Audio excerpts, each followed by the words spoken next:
Hello friends, praise lord. ఎలా ఉన్నారు? ప్రభు నామంలో మీ అందరికి వందనాలు. చూడండి, అవునా, నువ్వు కన్నీరు కార్చి కార్చి భారముతో దుఃఖముతో ఏంటి నా పరిస్థితి ఇలా అవుతుంది, ఏం చేయాలో అర్థం కావట్లేదు, నన్ను అందరూ ఇలా చూస్తున్నారు, ఏంటి నా జీవితము, ఇలా ఒంటరితనముతో, అవునా, నిన్నెవ్వరు అర్థం చేసుకోవట్లేదు, నీ భర్త అర్థం చేసుకోవట్లేదా, నీ భార్య అర్థం చేసుకోవట్లేదా, నీ పిల్లలు అర్థం చేసుకోవట్లేదా, ఏంటి ఇలా అయిపోయింది, అసలు నేను కోలుకుంటానా లేదా, ఏంటి నన్ను ఎవరు అర్థం చేసుకుంటారా లేదా, నీకు ఏమీ అర్థం కాని సిచ్యువేషన్లో ఉన్నావా? అసలు నిజంగా ఇంత ప్రార్థన చేస్తున్నా, ఇన్ని ఉపవాసాలు ఉంటున్నా, దేవుని ఇంతగా నమ్ముతున్నాను, అయినా నాకు జవాబు రావట్లేదు, ఏంటి దేవుడు నా ప్రార్థన వింటున్నాడా, ఆలకిస్తున్నాడా అనే సందేహంతో ఉన్నావా? అయితే ఈరోజు నీకు ఒక మంచి విషయాన్ని దేవుడు జ్ఞాపకం చేస్తున్నాడు. ఏంటిదో తెలుసా?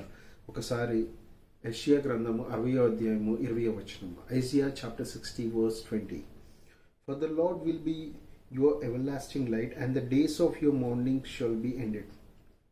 యెహోవాయే నీకు నిత్యమైన వెలుగుగా నుండును, నీ దుఃఖ దినములు సమాప్తములగును. హల్లెలూయా. ఇక్కడ చూడండి, స్పష్టంగా దేవుడు ఒక మాట అంటున్నాడు. ఏంటిదో తెలుసా? ఆయన నీకు వెలుగుగా ఉండంట, నీ దుఃఖ దినములు సమాప్తము చేయబోతున్నాడంట.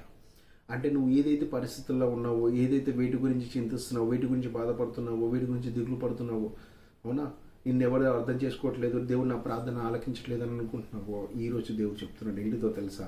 నీ దుఃఖ దినములు సమాప్తం అవ్వబోతున్నాయి. సో అందుకే ఉత్సాహంగా ఉండు, ఆయన ఇందు నమ్మకంగా ఉండు, ఆయనను విడిచిపెట్టకు. దేవుడు నీ పట్ల గొప్ప కార్యం చేయబోతున్నాడు. ఆమేన్.